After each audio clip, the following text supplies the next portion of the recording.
छोटे से गांव की एक महिला जिसके आगे पीछे कोई नहीं था। आखिरकार एक दिन उस महिला की घर के अंदर ही मौत हो जाती है। लेकिन जब उस महिला की मौत होती है, इस बात की जानकारी गांव के किसी भी व्यक्ति को मालूम नहीं चलता है। लेकिन जैसे ही 15 दिन का समय गुजरता है, जब उसकी डेड बॉडी सड़कर बदबू बाहर आने लगती है, तब इस बात की जानकारी गांव के लोगों को मालूम चलता है।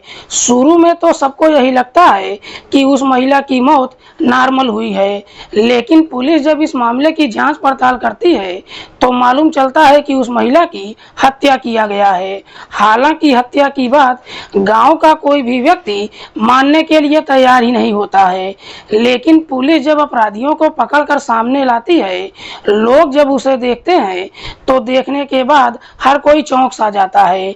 वाकई में दोस्तों, आज की जो कहानी है ये आपको भी हैरान कर देने वाली है। नमस्कार, प्रणाम, मैं आपका भाई, आपका दोस्त अभय, और आप देख रहे हैं द कीप क्राइम। दोस्तों, आज की जो सच्ची कहानी मैं आपको सुनाने जा रहा हूँ, ये सच्ची कहानी है मध्य प्रदेश के सिंगरौली जिले की। सिंगरौली का एक थाना पड़ता है चितरंगी, और इसी थाना क्षेत्र के अंतर्गत एक गांव आता है धवई, और इसी धवई गांव का रहने वाला अमित सिंह। बात कर रहा हूं मैं पिछले साल 11 नवंबर की सुबह के लगभग 10 बजे के आसपास की। दरअसल अमित इसी चितरंगी थाने में फोन करता है और पुलिस वालों से कहता है कि साहब, गांव की झोपड़ी में एक महिला की डेड बॉडी पड़ा हुआ है, आप लोग जल्दी से आ जाइए। अमित जैसे ही इस तरह की बातें कहता है, पुलिस फौरन ही अपनी टीम के साथ घटनास्थल पर पहुंचती है। झोपड़ी के अंदर प्रवेश करती है तो देखती है कि खाट पर एक महिला की डेड बॉडी पड़ी हुई है, जो पूरी तरह से सड़ चुकी है। दरअसल उस डेड बॉडी से काफी मात्रा में दुर्गंध भी आ रही थी। पुलिस जब उस डेड बॉडी को चेक करती है तो उसके शरीर पर कोई भी चोट या घाव का निशान भी नहीं था। उस महिला की मौत नॉर्मल हुई है या फिर उसकी हत्या किया गया है, इसका अंदाजा लगा पाना लगभग नामुमकिन था। इसीलिए पुलिस डेड बॉडी को अपने कब्जे में लेकर पोस्टमार्टम के लिए भेज देती है और फिर उस महिला के बारे में गांव के लोगों से पूछताछ करती है। गांव के लोग कहते हैं कि साहब, उस महिला का नाम रसवंती है, जिसकी उम्र है लगभग 46 साल के आसपास, जो झोपड़ी में अकेली ही रहती थी। 2 दिन का जब समय गुजर जाता है, जैसे ही पोस्टमार्टम रिपोर्ट आती है, रिपोर्ट में बताया जाता है कि रसवंती की मौत नॉर्मल नहीं हुई है, बल्कि उसकी गला दबाकर हत्या किया गया है।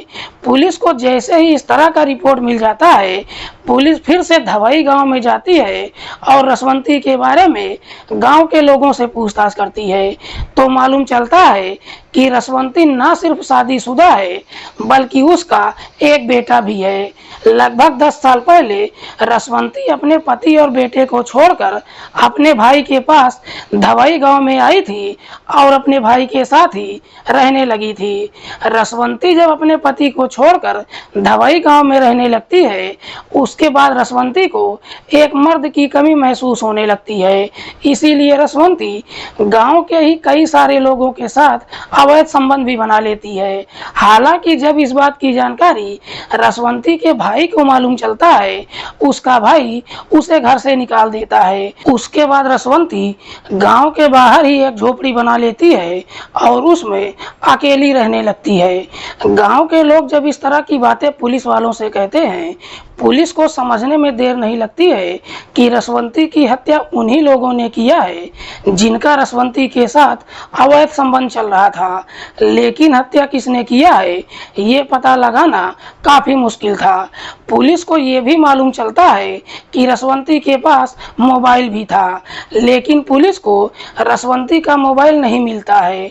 इसीलिए पुलिस मोबाइल के माध्यम से ही पता लगाने की कोशिश करती है कि गांव का कौन कौन सा व्यक्ति रसवंती के संपर्क में था। पुलिस जब गांव के लोगों से रसवंती का मोबाइल नंबर मांगती है तो गांव का कोई भी व्यक्ति रसवंती का नंबर पुलिस को देने के लिए तैयार ही नहीं होता है।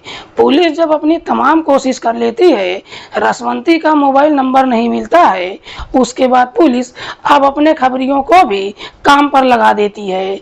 साथ ही साथ खबरियों से कहती है कि उन लोगों का पता लगाओ जो रसवंती के संपर्क में थे।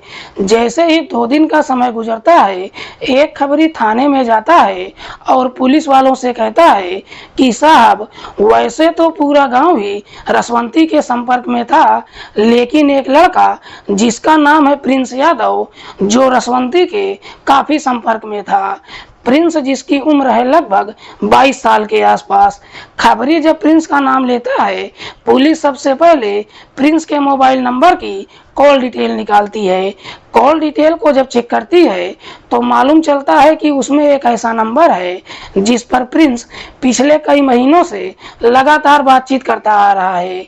पुलिस जब उस नंबर का डिटेल निकालती है तो मालूम चलता है कि वो नंबर किसी और का नहीं बल्कि रसवंती का ही है। आखिरकार पुलिस को रसवंती का मोबाइल नंबर भी मिल ही जाता है। उसके बाद पुलिस रसवंती के मोबाइल नंबर का भी कॉल डिटेल निकालती है तो मालूम चलता है कि रसवंती ने आखिरी बार प्रिंस से ही बातचीत किया था। लगभग 15 दिन पहले रसवंती ने जब प्रिंस से बातचीत किया था, उसके बाद उसका मोबाइल स्विच ऑफ हो गया था। पुलिस को जैसे ही इस तरह का डिटेल मिल जाता है, पुलिस इसी डिटेल के आधार पर प्रिंस यादव को गिरफ्तार कर लेती है और फिर उससे रसवंती की हत्या के बारे में सख्ती से पूछताछ करती है। पुलिस जैसे ही अपनी सख्ती दिखाना शुरू करती है, आखिरकार प्रिंस अपनी सच्चाई कबूल कर लेता है। लेकिन प्रिंस जब इस हत्या की पूरी कहानी बताता है तो वाकई में इसे सुनने के बाद गांव के किसी भी व्यक्ति को अपने कानों पर भरोसा ही नहीं होता है।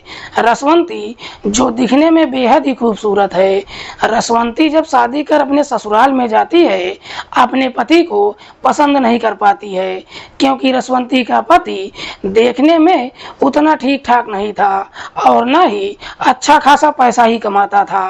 कुछ साल तक रसवंती अपने पति के साथ तो रहती है, इस दौरान उसका एक बेटा भी हो जाता है।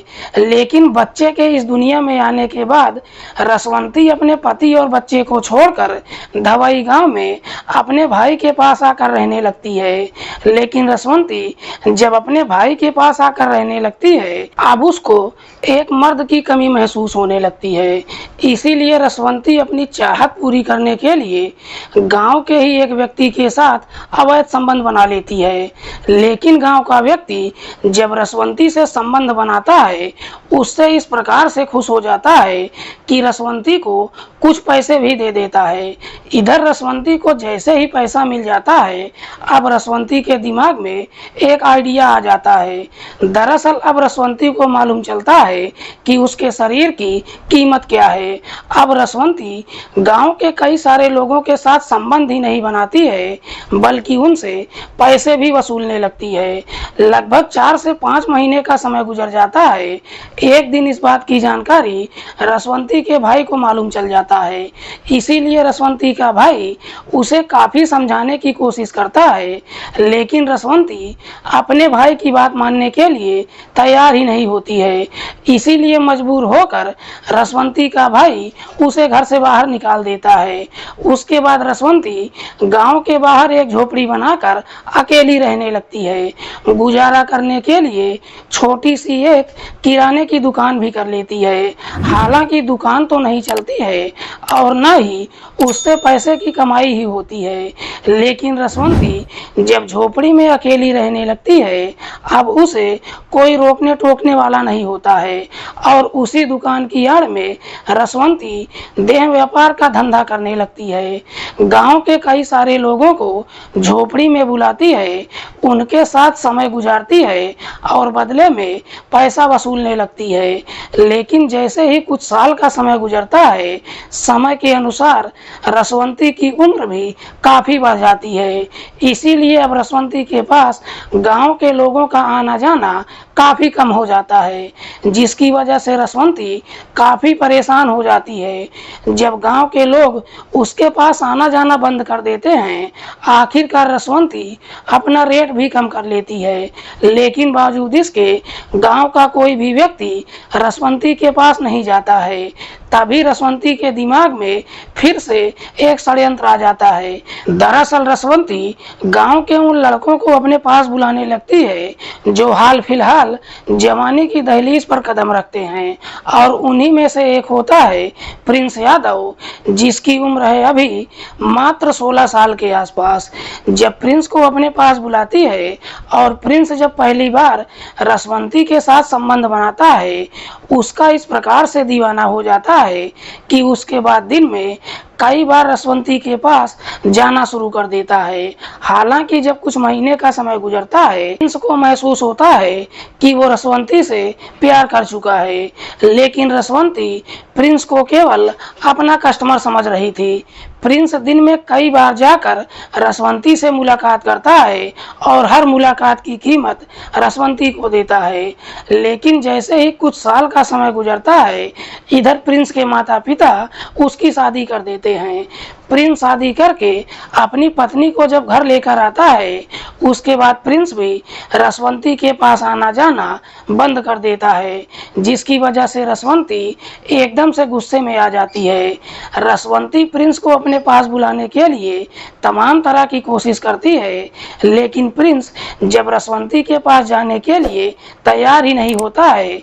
इधर रसवंती की हालत इस प्रकार से खराब हो जाती है कि अब उसे वक्त पर खाने के लिए पैसा भी नहीं मिलता है। रसवंती जब अपनी तमाम कोशिश कर लेती है, प्रिंस जब उसके पास नहीं जाता है, एक दिन रसवंती जब प्रिंस से मुलाकात करती है, उसे धमकी देते हुए कहती है कि अगर तुम मेरे पास नहीं आओगे और मुझको पैसा नहीं दोगे, तो मैं तुम्हारे और हमारे बीच में जो भी रिश्ता है, मैं चिल्ला चिल्ला कर पूरे गांव के लोगों को बता दूंगी। रसवंती जैसे ही इस तरह की धमकी देती है, इसे सुनकर प्रिंस भी एकदम से डर जाता है। दरअसल प्रिंस को अब इस बात का डर सताने लगता है कि कहीं इस बात की जानकारी उसकी पत्नी को मालूम चल गया तो उसकी पत्नी उसे छोड़कर चली जाएगी। इसीलिए प्रिंस जल्दबाजी में ही रसवंती को हमेशा के लिए इस दुनिया से ही हटाने का तय कर देता है, और फिर रसवंती को इस दुनिया से हटाने के लिए एक षड्यंत्र बनाता है, और इस षड्यंत्र में अपने दोस्त अजीत यादव को भी शामिल कर लेता है। और फिर इसी षड्यंत्र के तहत 12 अक्टूबर की शाम के समय प्रिंस अपने दोस्त अजीत यादव को लेकर रसवंती के पास जाता है। दोनों रसवंती को पैसा देते हैं और बारी बारी से रसवंती के साथ संबंध भी बनाते हैं। जैसे ही दोनों अपनी चाहत पूरी कर लेते हैं, उसके बाद प्रिंस और अजीत रस्सी लेकर रसवंती के गले में फंसाकर तब तक जोर से खींचते हैं जब तक रसवंती की मौत नहीं हो जाती है। जब रसवंती की मौत हो जाती है, उसके बाद दोनों मिलकर रसवंती की डेड बॉडी को खाट पर छोड़ देते हैं।